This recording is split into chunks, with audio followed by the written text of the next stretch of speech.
प्यारे बच्चों, आज math class 9th worksheet number 29 त्रिभुजों की सर्वांग समता के ऊपर हम चर्चा करेंगे।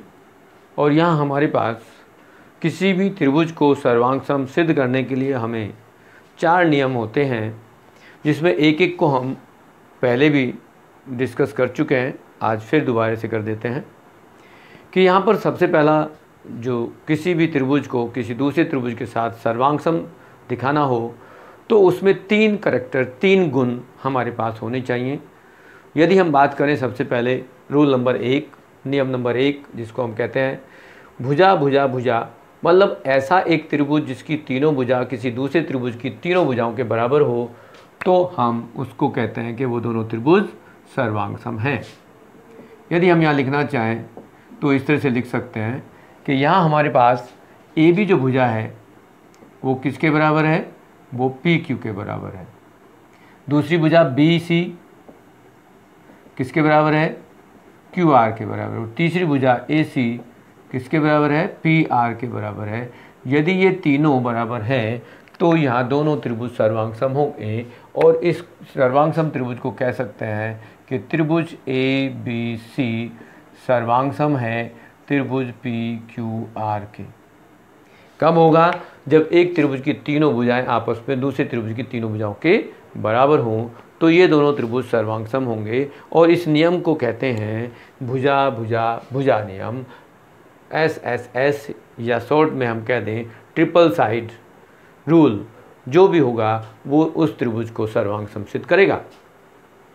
दूसरा नियम है भुजा कोण भुजा।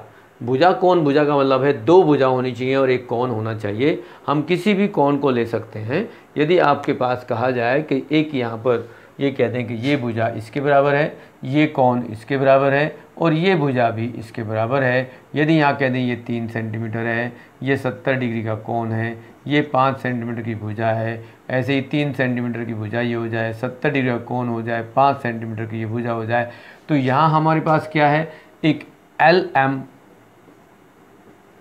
भुजा जो है वो DE के बराबर है। कोण हमारे पास M, जिसको हम कोण E कहते हैं, वो 70 डिग्री के बराबर है। और तीसरी भुजा ML जो है वो EF के इक्वल है। तो त्रिभुज सर्वांग सम होगा।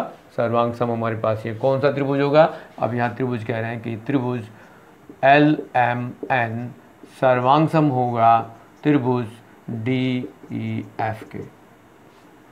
क्या नियम है, साइड एंगल साइड भुजा कोण भुजा के अनुसार ये त्रिभुज सर्वांग सम है। अब तीसरा नियम है कि कोण भुजा कोण, मतलब 2 कोण और एक भुजा इसमें दी गई हैं।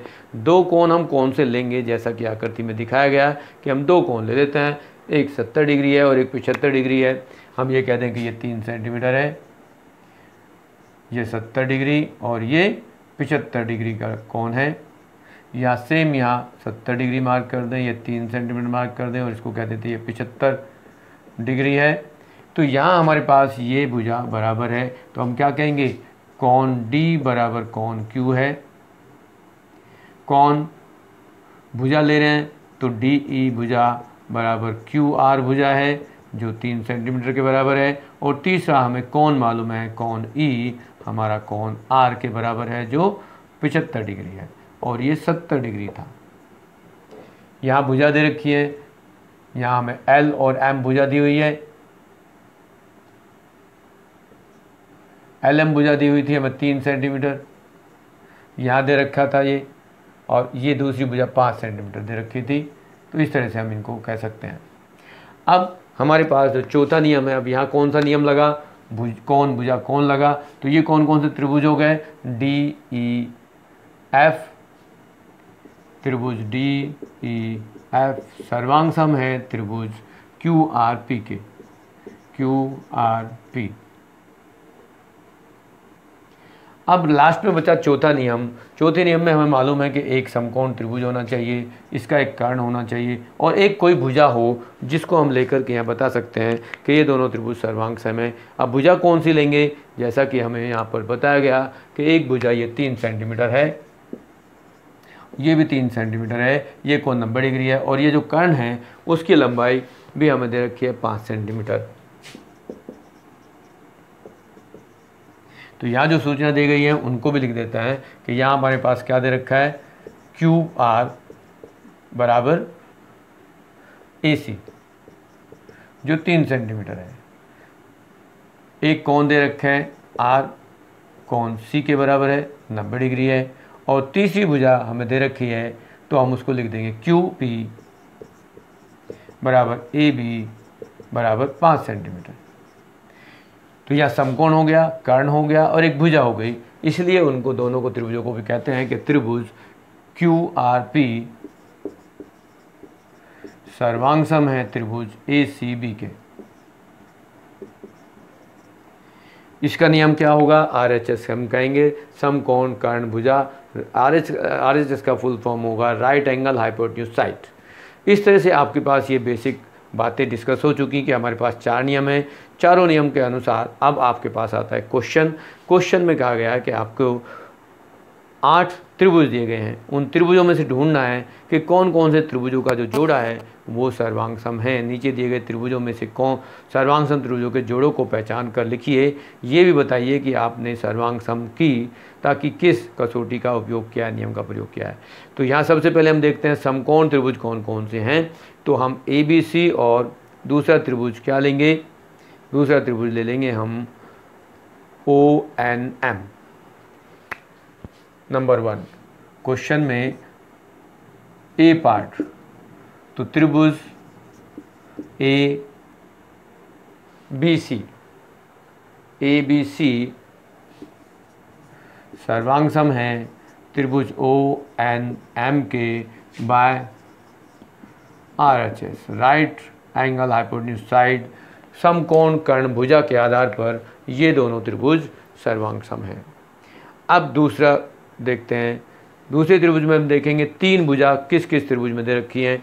तीनों भुजा दे रखी हैं IGH में हमें दे रखा है 5 सेंटीमीटर, 6 सेंटीमीटर, 6 सेंटीमीटर।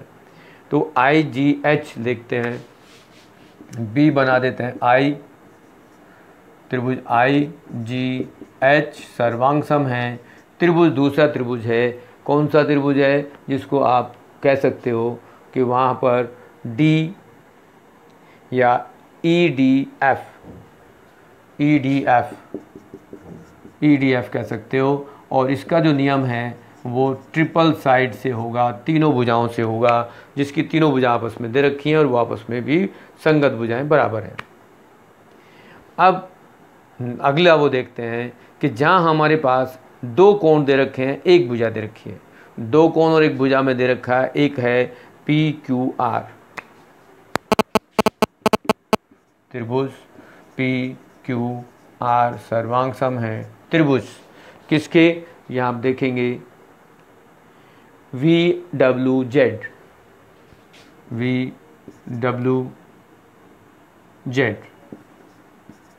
और ये नियम है आपके पास एंगल साइड एंगल से।